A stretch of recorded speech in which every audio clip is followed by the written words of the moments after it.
سوچنے کی یہ بات ہے کہ آج یہ امت جو اس عظیم ہستی کی امت ہے، اس بے بسی میں کیوں ہے؟ تو اس کا جواب بھی نبی پاک صلی اللہ علیہ وسلم نے یوں دیا کہ جب صحابہ کو یہ فرمایا کہ ایک وقت آئے گا کہ میری امت کے لوگوں کا کفار ایسے نشانہ بنائیں گے جیسے بھوکا دسترخوان پہ کھانے پر پڑتا ہے۔ صحابہ کرام کے لیے یہ بات ناقابل یقین تھی، کیونکہ وہ دور تھا جب 313 ہزاروں پہ غالب ہو جاتے تھے، اسلام کی ہیبت تھی کفار کے اوپر۔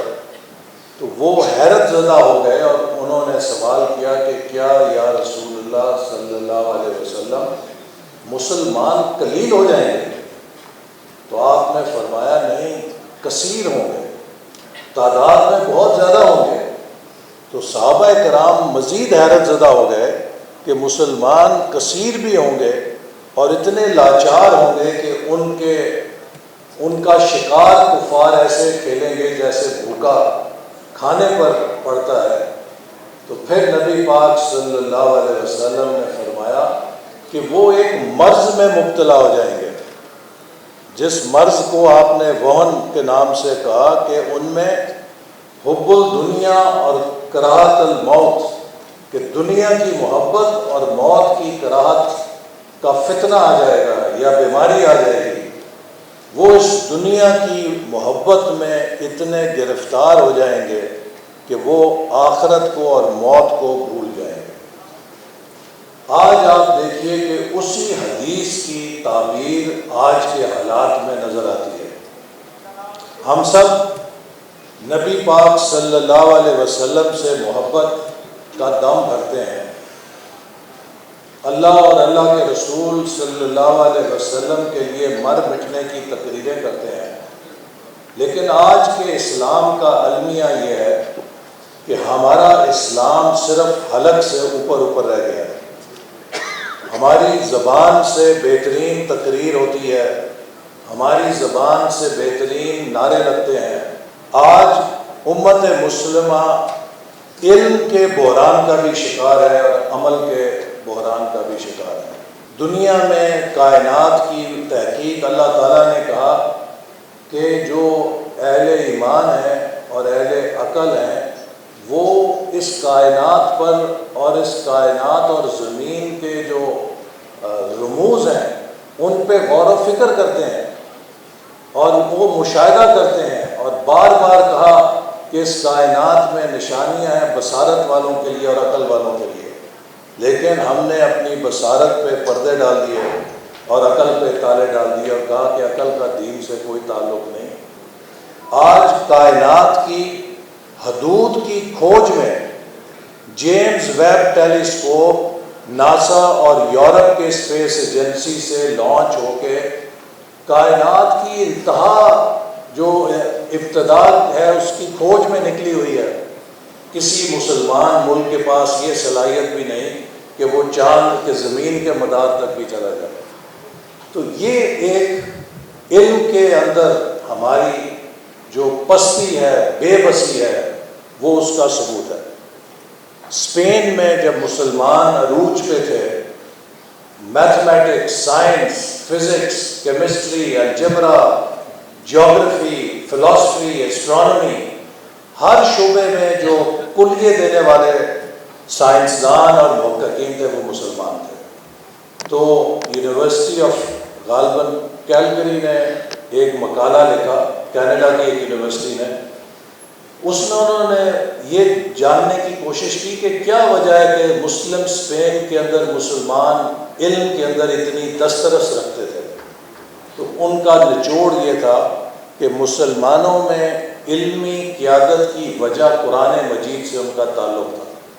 کیونکہ قرآن مجید یہ بتلاتا ہے کہ اللہ تعالیٰ از آل نوئنگ۔ تو اگر آپ نے آل نوئنگ تک پہنچنا ہے تو آپ کو علم کی سیڑھی کے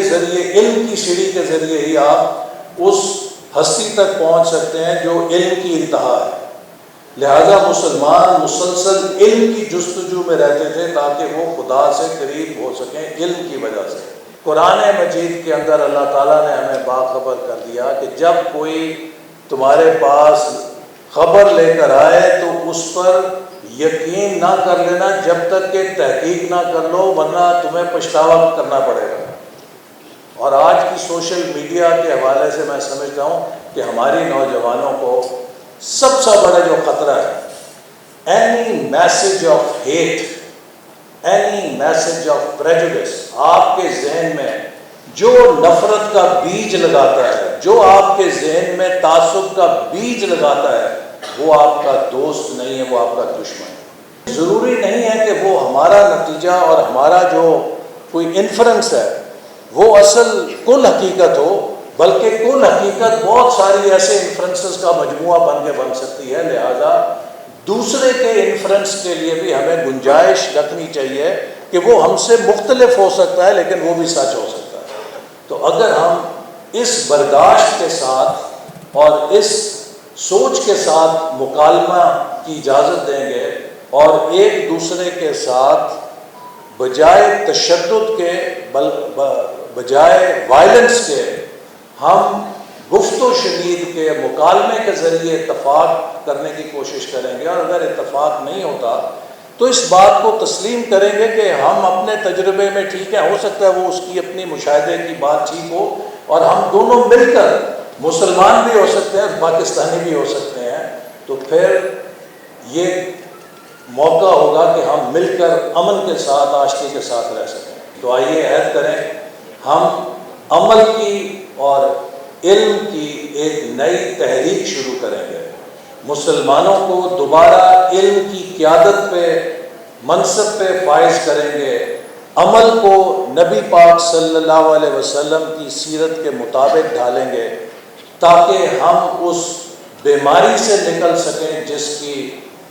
پیشن گوئی نبی پاک صلی اللہ علیہ وسلم نے کی۔ مجھے یقین ہے کہ اگر ہم علم اور عمل کی دنیا میں اپنی اصلاح کر لیں گے تو پھر انشاءاللہ تعالی ہم حقیقی معنوں میں نبی پاک صلی اللہ علیہ وسلم کے امتی ہونے کا حق ادا کر سکیں گے۔ تو وہ دانائے سبل ختم الرسول مولائے کل کے جس نے غبار حق کو بخشا فروغ وادی سینہ، کہ نگاہ عشق و مستی میں وہی اول، وہی آخر، وہی قرآن، وہی یاسی، وہی طه، کہ محمد مصطفیٰ صلی اللہ علیہ وسلم، محمد مصطفیٰ کہ جن کا وجود بجائے کائنات ہے، احمد مصطفیٰ کہ جن کا ذکر درود اور نعت ہے، کہ جن کے درود میں ہر درد کی دوا اور جن کے ذکر میں ہر مرض سے شفا ہے، کہ وہ جن کے قدم نقش قدم سدرۃ المنتہا تک، تو ان کی پیروی بھی ہونی چاہیے۔ خواتین حضرات، کمال انتہا۔ آج یہاں پر رحمت للعالمین اور خاتم النبیین، ایک خاتم النبیین کا یہ مسئلہ، یہ فیصلہ امت پہ، اس پہ کوئی سوال آج کی دنیا میں اس سے بڑے فتنہ کوئی نہیں ہے۔ دین مکمل ہو گیا ہے اور ایک کامل نبی کے ذریعے مکمل ہوا ہے، اور یہی منزل بھی ہے، یہی راستہ بھی ہے، یہی واسطہ بھی ہے، اور یہ وسیلہ بھی ہے۔ تو ایک ایسی اتھارٹی جس کے بارے میں تمام علماء دین، تمام پاکستان کی اکثریت اس حوالے سے کسی دوسری رائے کو سننا بھی پسند نہیں کرتی ہے، آئیے اس اتھارٹی کو مکمل اتھارٹی کے ساتھ پاکستان کا نصیب، پاکستان کا مقدر بنائیں ہم سب لوگ۔